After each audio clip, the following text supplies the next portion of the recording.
Food security is extremely important.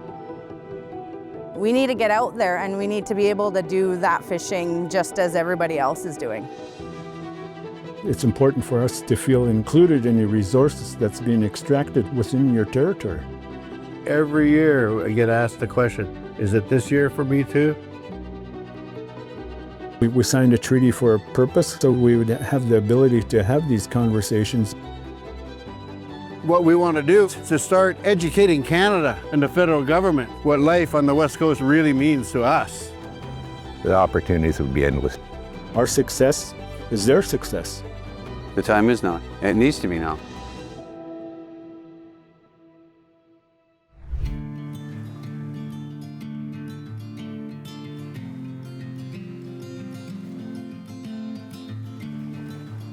Don't forget your safety briefing. If you fall in, we'll throw you an anchor. I was on the boat probably from the time I was 6, 7. I grew up with my dad being deckhand. My older brothers all grew up on the boat. It was their livelihood. I was 17 when my dad passed away. My brothers and sisters actually signed over the boat to me. That was my beginning of my journey of my own career as a fisherman. We could catch halibut and lingcod, pretty well everything. It was quite comfortable. You always had something to do. But I mean, things have changed.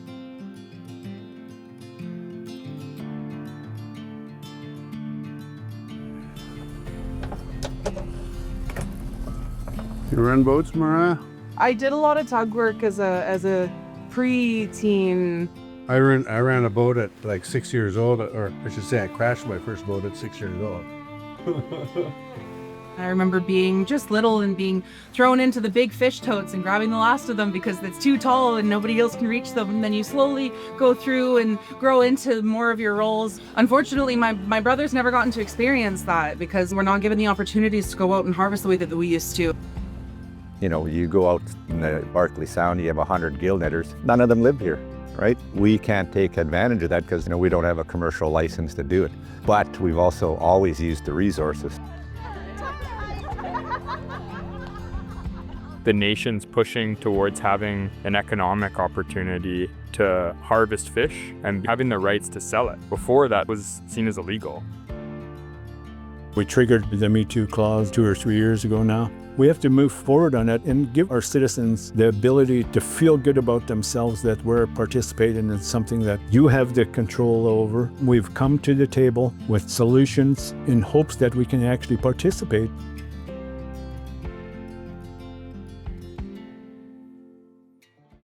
Me Too arose out of the treaty negotiation. A number of the Uchucklesaht bands sued the government of Canada claiming an Aboriginal right to fish and to sell that fish commercially. It was an Aboriginal right that had not been established at that point.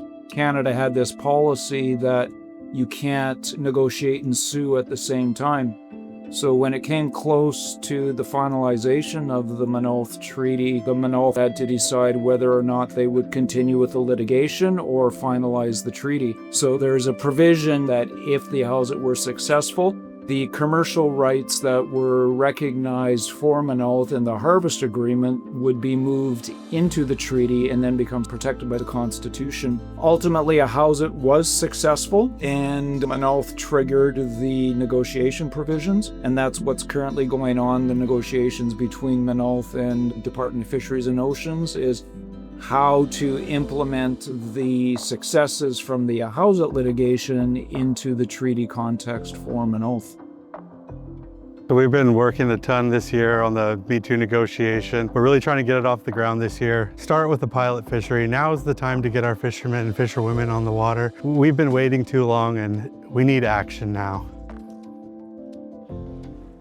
What we're hoping for is to start a mosquito fleet fishery this year in the offshore to fish for some Chinook. So we got 5,000 pieces we want to start with, 1,000 per nation, and it's just a start. So we're hoping to start that in August.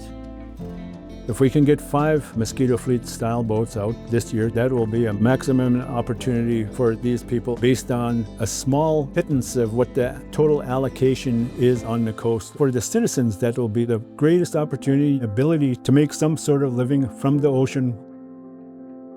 My late husband was a member of the Huu-ay-aht First Nations who was part of the Toquaht fisheries. I've seen the good that the economic fisheries does for nations. And moving down here and having a boat that would be part of a mosquito fleet one day, to sit back for so long has been hard to do. We need to get out there and we need to be able to do that fishing just as everybody else is doing. In our family, it's us women. It's no longer just a male-dominant opportunity.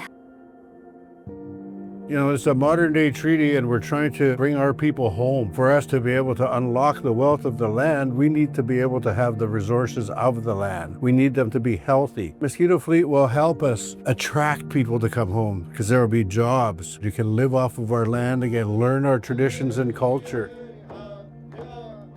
The economic opportunity that this is going to be for our citizens is huge. Them to be able to get out on the water, sell their fish commercially and make a good living to feed their families here at home. The majority of our fishermen that will fish this fishery live here in the homelands.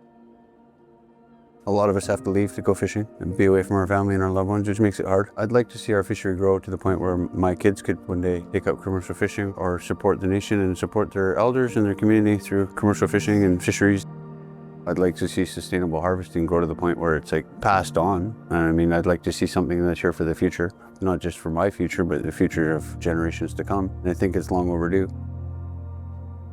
We can't live in the past, but we can take the principles of the past and apply them today. When I think about Uchucklesaht, the interconnection, and the next word is Isak, on respect. It's respecting how things are connected, how it all works together. How does it come together? Huu-ay-aht, to take care of. If you combine all of those and live by those principles, that's what it means to me to be a Maa-nulth. That's what it means to me to be connected to my lands and resources. We want to live in harmony with our surroundings and our environment. Try to put back so that we can recreate our historic greatness and share with the world what sustainability means to us.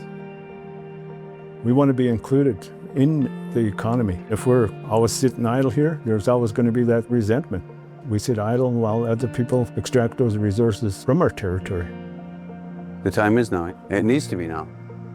It'd be such a great honor to see our fishermen and fisherwomen get out on the water this year and provide for their families. Since time immemorial, our ancestors harvested and fed our families from the forests, rivers, oceans, and beaches of our Ahutli. With the Me Too clause of the Maa-nulth Treaty, we now have the opportunity to get back to harvesting and providing for our people and our families.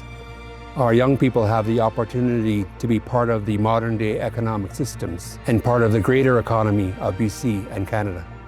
Toquaht, Yuułuʔił̔ath, Uchucklesaht, Uchucklesaht, and Huu-ay-aht First Nations want to work with BC and Canada as the Maa-nulth Treaty was intended. So our future children, grandchildren, great-grandchildren, and their families, till the end of time, can live happy and healthy lives.